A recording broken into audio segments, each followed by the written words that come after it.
Hello friends আমি চলে এসেছি আমি কার্তিক আমার নতুন ইউটিউব চ্যানেল টু সাইড কিচেনে। আজকে আবার একটা নতুন রেসিপি নিয়ে। আজকের রেসিপি হচ্ছে কাঁচা আমের আচার বা কাঁচা আমের জেলি। তো সেটা বানাতে কি কি উপকরণ লাগে আসুন দেখাই। তার আগে একটা কথা বলে দিই, আমার চ্যানেলে যেসব ভিডিও ছাড়া আছে আপনাদের যদি ভালো লেগে থাকে অবশ্যই লাইক কমেন্ট শেয়ার করবেন ও বেশি বেশি করে শেয়ার করবেন। আপনি যদি আমার চ্যানেলে নতুন হয়ে থাকেন প্লিজ সাবস্ক্রাইব করে দেবেন আর নিচে বেল নোটিফিকেশনটা অলে করে দেবেন যাতে আমার ভিডিও আপনাদের কাছে আগে পৌঁছে যায়। তাহলে চলুন কাঁচা আমের আচার বা কাঁচা আমের জেলি বানাতে কি কি উপকরণ লাগে আসুন দেখাই।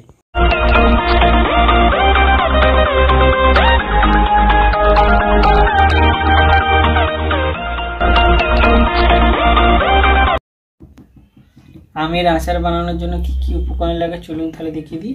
এখানে আমি কাঁচা আমকে কেটে ভালো করে ধুয়ে নিয়েছি। এখানে আমি নিয়েছি সর্ষের তেল, পরিমাণ মতো চিনি, 5 ফোড়ন, 2টো শুকনো লঙ্কা, একটু অল্প হলুদ আর পরিমাণ মতো নুন। তাহলে চলুন রেসিপিটা শুরু করি। গ্যাসটা জেলে কড়াটা বসিয়ে দিয়েছি, কড়াটা গরম হয়ে গেছে। কড়ার মধ্যে আমি দিয়ে দেবো সর্ষের তেল। তেলের উপর দিয়ে দেবো 2টো শুকনো লঙ্কা, 5 ফোড়ন,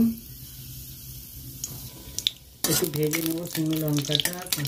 কেটে রাখা আমগুলো দিয়ে দেবো, নেড়ে করে নেবো, নুন দিয়ে দেবো,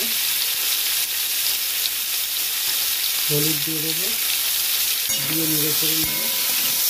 আমটা অনেকটা নাড়তে নাড়তে সেদ্ধ হয়ে গেছে। এবার আমি এর মধ্যে চিনিটা দিয়ে দেবো। এই চিনিটা দিয়ে শুধু নাড়তে থাকবো, চিনিটা গলে গেলে এটা রসটা হয়ে যাবে। দেখুন একদম পুরো এটা হয়ে গেছে, আমটা পুরো ঘেটে গেছে। এটা আপনারা আমের আচারও বলতে পারেন বা আমের জেলিও বলতে পারেন। এটা আরেকটু আমি নেড়ে ছেড়ে নামিয়ে নেব। দেখুন আমার আমের আচার বা আম জেলি রেসিপিটা রেডি হয়ে গেছে। এই রেসিপিটা যদি আপনাদের ভালো লেগে থাকে অবশ্যই লাইক কমেন্ট শেয়ার করবেন ও বেশি বেশি করে শেয়ার করবেন। আর প্লিজ সাবস্ক্রাইব করে দেবেন, আমাদের পাশে থাকবেন। আর প্লিজ এই ভিডিওটা আপনারা প্রথম থেকে শেষ পর্যন্ত দেখবেন, অনুরোধ রইল।